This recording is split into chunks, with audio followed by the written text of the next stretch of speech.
Yo, what's going on everybody, it's Dawson, and we gotta talk some free agency. But first, if you guys are new, be sure to subscribe to the channel. We got the best baseball content on this website. But let's get started. This offseason has probably been one of the most boring in recent memory, and that's saying something. We're talking about offseason where the NL MVP got traded, and probably the greatest Japanese player of all time signed a major league contract. But even with all those amazing things happening, this offseason still sucks. But why? Let's start with the obvious reason. Next year's free agency class is probably one of the best ever. A few of many names include Bryce Harper, Manny Machado, Clayton Kershaw, who has an opt-out clause, Josh Donaldson, Craig Kimbrell, and Chuck Nasty, just to name a few.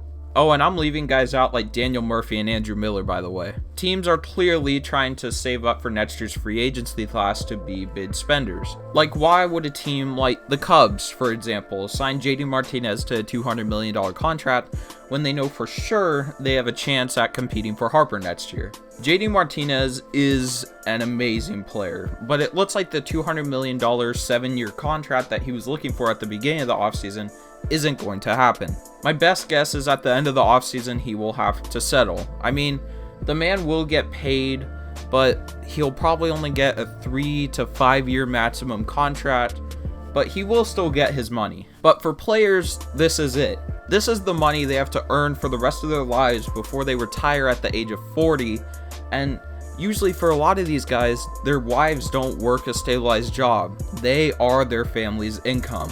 So players need this more than anybody, but the general managers really don't. I mean, I'm sure next year with all the guys that are out there will be no problem for a guy like Chuck Nasty to find a home before February. But right now, teams are looking for trades rather than the free agency market so they can save some cash. Let's use the Giants as an example. As most of you know, the Giants traded Christian Arroyo, Denard Span, and 2 pitching prospects for Evan Longoria. Now, I'm sure the Giants could have easily signed a guy like Todd Frazier and kept Denard Span, Christian Arroyo, and their 2 pitching prospects. But they were thinking, hey, instead of overpaying for Todd Frazier, let's go out and make a trade, which brings me into my next point. Teams are getting smarter. Every single MLB team out there has an analytics department which they use to analyze players. And more teams than ever are realizing they don't need to give a player 8 years, $200 million contracts anymore. Instead, they can acquire assets through trade or their own farm system.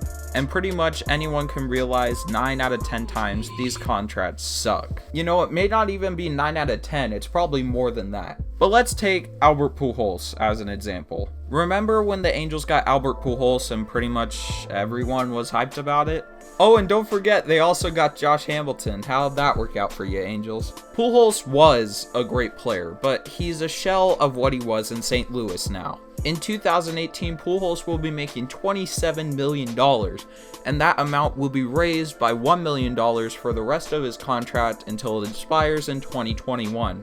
Add on top a no trade clause and the Angels are stuck with Pujols until he either retires or finishes out his contract. Don't get me wrong, there are a few contracts out there that actually end up working. Like, it looks like the Posey extension might be fine. I wouldn't say free agency is exactly dying, but it's certainly changing. The way teams view free agents is different than it was, say, even 8 years ago. Thank you guys for watching. If you guys did enjoy, be sure to like the video and subscribe to the channel. There will be more Deep in Stats, baseball story time, and the first What If video will be dropping soon. And for those of you who haven't watched the baseball story time video yet, what is you doing? But like and subscribe to Flip Crew today, and peace. Always hold on to and cherish them, yeah. Life's about taking chances, making moves. Not about what you did, it's what you do. Build on what you got and learn from what you lose, and never let people distract you from being you. I might do